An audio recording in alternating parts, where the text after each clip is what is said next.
I want to talk to you today about relevant versus religious.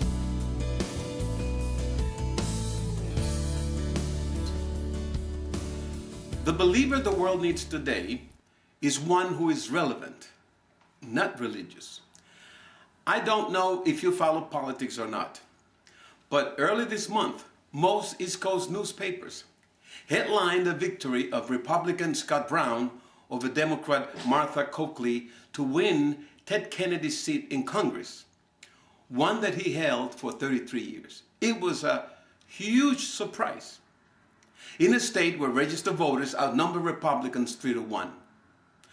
Why am I mentioning this recent event? The reason is because those who know politics all over the country were saying that the Democrats lost because their message is no longer relevant. I want to utilize what happened in this election in Massachusetts to submit to you the premise that unless we Christian believers keep up with the times and keep our message relevant, those who are lost, and especially the present and future generations, will not be impacted by what we have to say. There is a big difference between knowing that there is power in the name of Jesus and having a discussion with your friends about the power of Jesus. What is relevance anyway? This is how it is defined by the dictionary.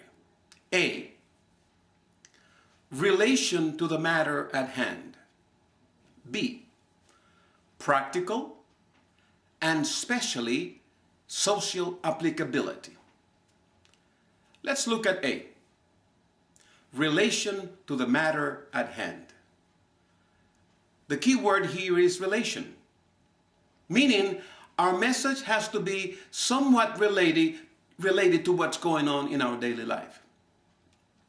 Today, most people spend the majority of their time in the workplace. And those living in the suburbs have to add 2 or 3 hours in getting to the city, whether it's on bus, driving, or the train. The time spent will depend on how long is their commute. The same is happening with our kids. They spend 6 hours in the school premises. Give or take another hour in getting them ready. That's already 7 hours. And this is without counting the extracurricular activities like going to dancing school, gymnastics, music, school practices for soccer, and so on. Point number 1 that I like to make. If we are to be effective in sharing our faith with others, you and I need to become more aware and constantly conscious of our surroundings. We need to engage with people by demonstrating who we are with our actions instead of holding religious conversations or holding arguments about the teachings or doctrinal observation of our church. One of the things we need to do is learn to live out the kingdom principle before the eyes of your co-workers and friends. Instead of sometimes choosing to be known as a church-going individual, earning the label he or she is a religious person. There is nothing wrong in this, but there is a better way. And by the way, you need to educate your children by doing the same thing wherever they are, or wherever they are, For example, one way you can affect others is by displaying the spirit of excellence that resides inside of you. We do this by applying it in everything that we do. This is what Daniel did while in Babylon.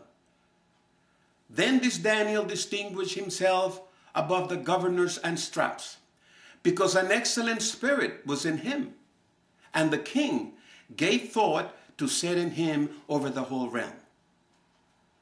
You see, Daniel did not wear his faith on his sleeves. He demonstrated it with actions. Winning an argument about Jesus in the cafeteria will not set you up as the CEO of your company. But you know what? Using the wisdom you have will. The same applies to our kids. Now, let's go back to the second part of our definition, where it says practical. Point number 2. If our message of the kingdom is to remain relevant, then it must remain practical. Practical means exactly what it says. Practical, concrete, capable or suitable to being used or put into effect, useful, capable of being perceived by the senses. I have to repeat this part. Capable of being perceived by the senses, not abstract or imaginary. This is how the dictionary defines practical. Now, have you listened to the way religious people talk?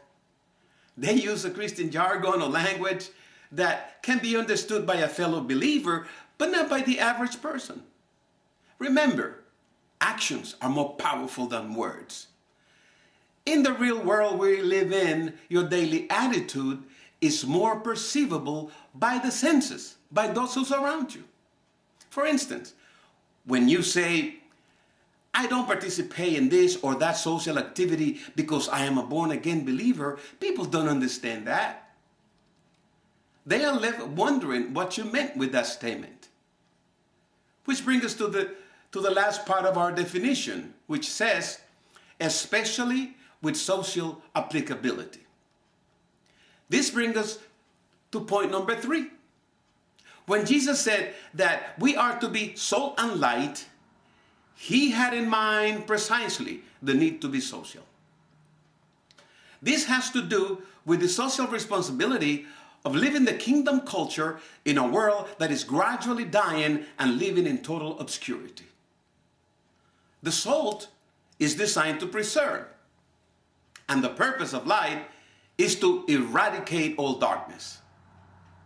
The only way we as believers can exercise these 2 elements of who we are is by becoming engaged or being socially connected with people. Salt and light do nothing in a bubble.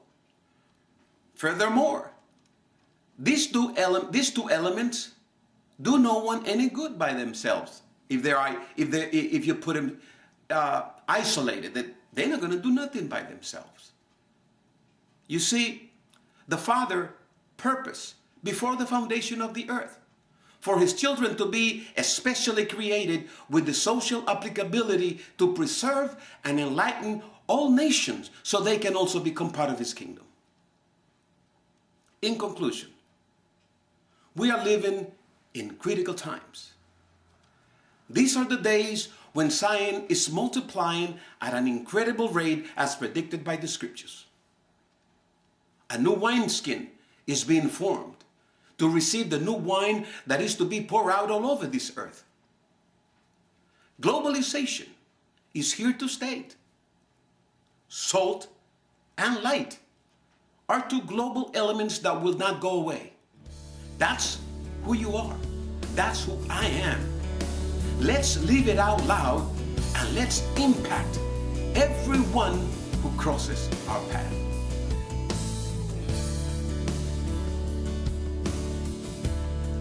Thank you for visiting. Come back soon to your apostolic mentor.